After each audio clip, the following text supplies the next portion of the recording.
এবাৰ আকবৰে তেওঁৰ ৰাজসভালৈ গোস্বামী তুলসী দাসক মাতি আনি ভগৱান শ্ৰীৰামৰ লগত চিনাকি কৰাই দিবলৈ ক'লে।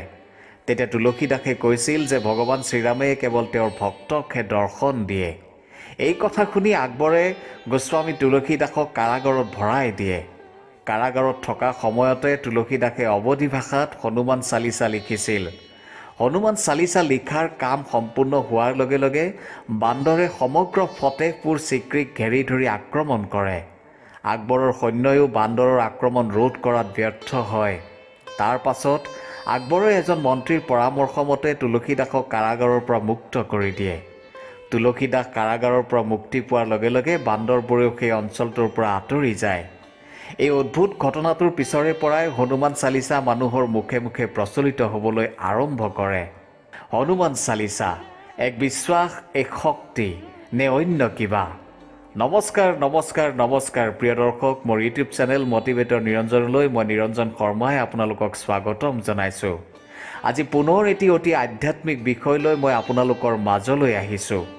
আজি আমি কথা পাতিম প্ৰায় সদায় আমাৰ মাজত চৰ্চিত হৈ থকা হনুমান চালিচাৰ বিষয়ে। বহুতেই কয় যে হনুমান চালিচা যিয়ে নিয়মিত ৰূপত পাঠ কৰে তেওঁ ইচ্ছা কৰা সকলো পায়, অৰ্থাৎ মহাপ্ৰভু হনুমানে তেওঁৰ এই প্ৰাৰ্থনা স্বীকাৰ কৰে। প্ৰকৃততে এই হনুমান চালিচানো কি? হনুমান চালিচাৰ উৎপত্তি কেনেকৈ হ'ল? কোনে কেতিয়া হনুমান চালিচা লিখিছিল? আৰু আটাইতকৈ ডাঙৰ কথাটো হ'ল যে হনুমান চালিচা পাঠ কৰোঁতে আমি কি নীতি নিয়ম মানি চলিব লাগে, লগতে কি কি ভুল কৰিব নালাগে।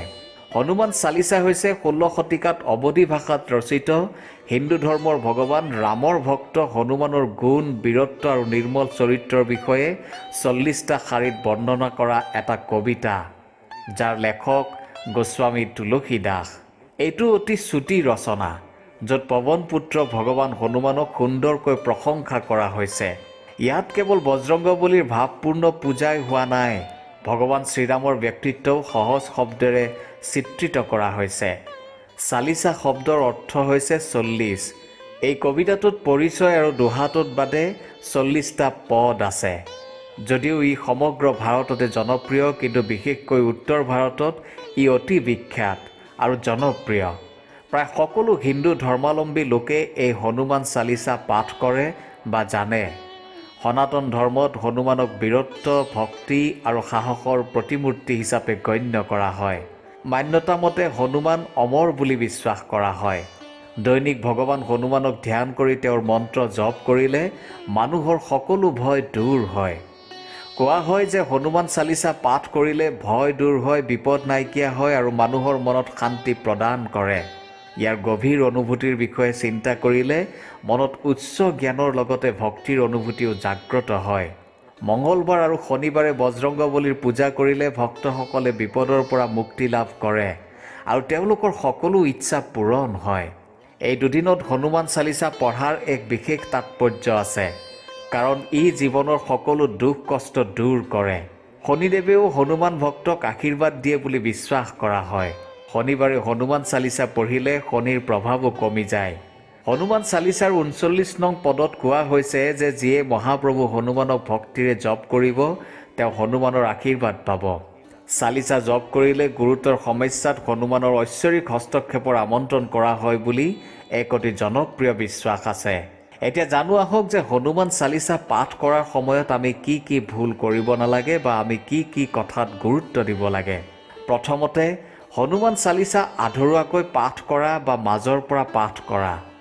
যি ব্যক্তিয়ে হনুমান চালিচা সঠিকভাৱে পাঠ বা জপ কৰে সেই ব্যক্তিয়ে প্ৰভু হনুমানৰ আশীষ লাভ কৰিব পাৰে।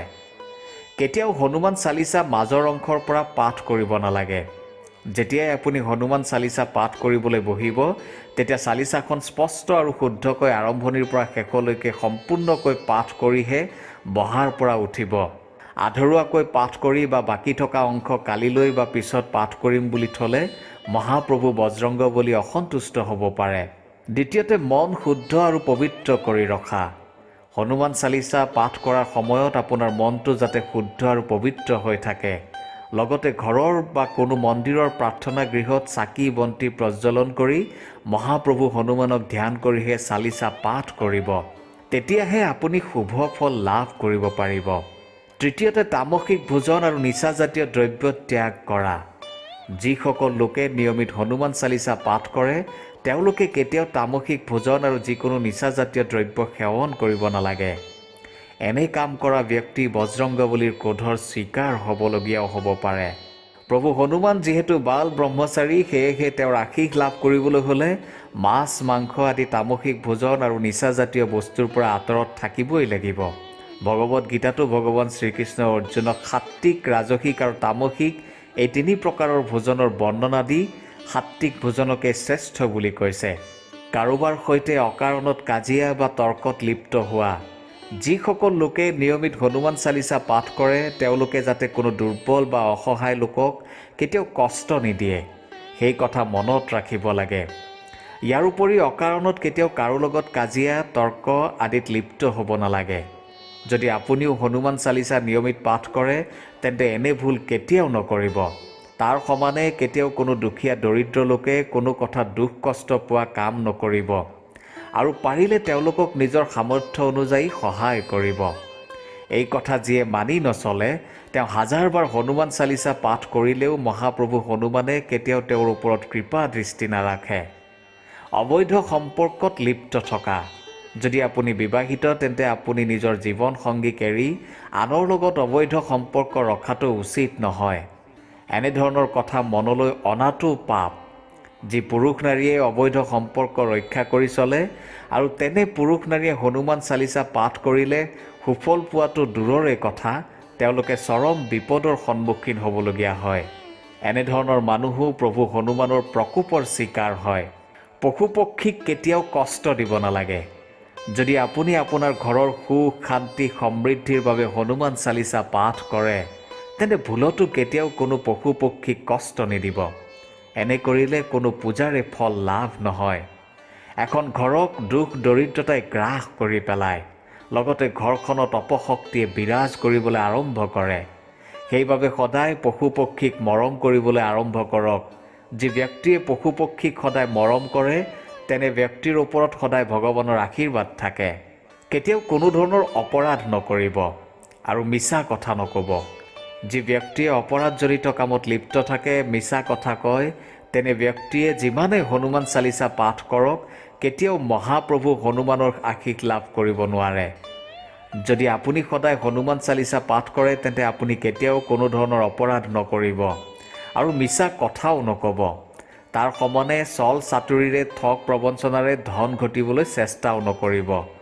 এনে কৰিলে আপুনি হনুমান চালিচাৰ পৰা একো ফল লাভ নকৰিব, বৰং ইয়াৰ বিৰূপ প্ৰভাৱহে পৰিব।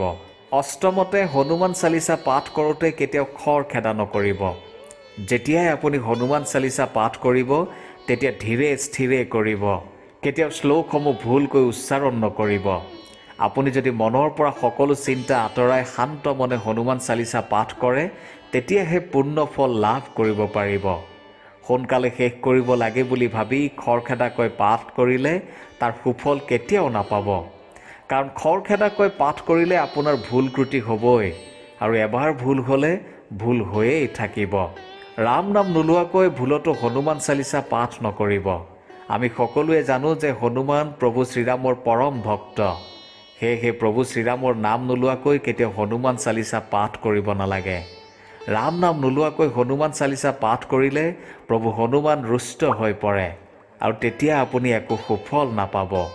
দশমত প্ৰভু ৰাম আৰু হনুমানৰ মূৰ্তি।